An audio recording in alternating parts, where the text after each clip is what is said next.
I wouldn't want to miseducate people on that. But definitely, I mean, the word itself it's defining in itself. It's basically intelligence, but which is, I mean, artificial. So the way it works is you have a bunch of programs that have been programmed to learn the same way human beings learn.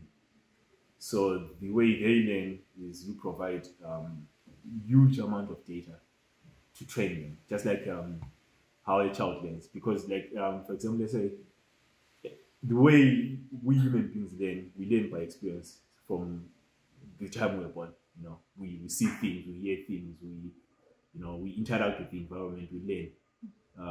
Even ukucha, like that's how we learn. So it's basically accumulating data and processing it and making sense out of it. So basically artificial intelligence is like that. So this is not just, these programs are not programmed to do a certain things, but their main function is to learn and be able to do a certain things. So I'll give an example of there are many like companies that are pushing like artificial intelligence like at a very like big scale, like like all the major big companies, Google, Microsoft now, which has partnered with OpenAI, and my favorite is the OpenAI company. I am using their artificial intelligence as my base for what I'm doing now, because it's very expensive. Like, these guys are spending billions and billions of dollars just to train these models, these artificial intelligence models. They are spending billions of dollars. But good thing is, with some of these companies like OpenAI, they then make available their models to say, okay, here's the best model. It's very clever. Okay, it can do almost anything, but you can then train it to do a specific task that you want it to do. That's where my research comes in. It's like you feel like you're talking to a person, but you're talking to a machine. But like the interaction feels like you're talking to someone, like a teacher. Because the way I did it is in a layman's terms, I taught it to respond in a certain way, to deal with inputs that you give it and respond in a certain way, in a human-like way, be friendly,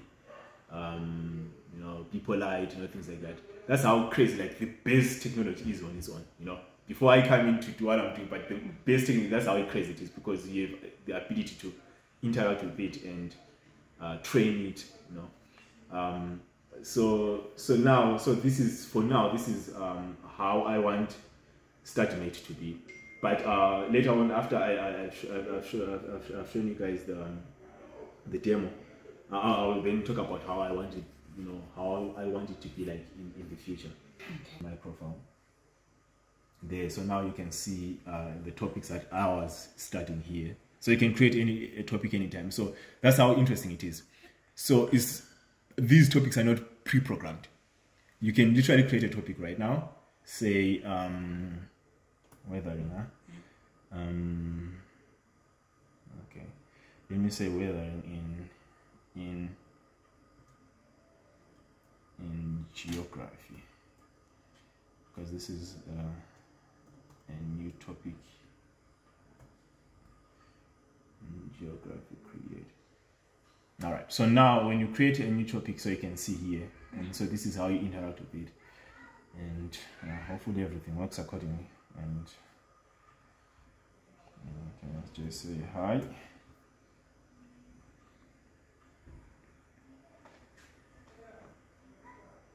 See, so that's the response. What can I do for you? So now we just created this topic, right? It's not pre-programmed in the system, but it already knows what we are talking about. Check this out.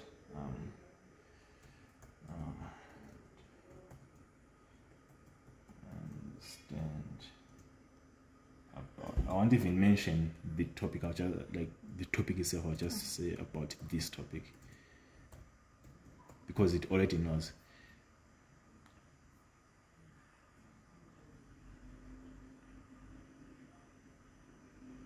You see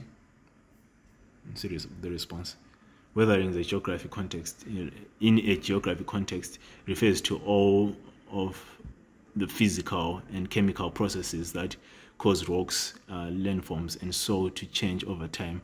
I understand that weathering can occur naturally to or be caused by human activities.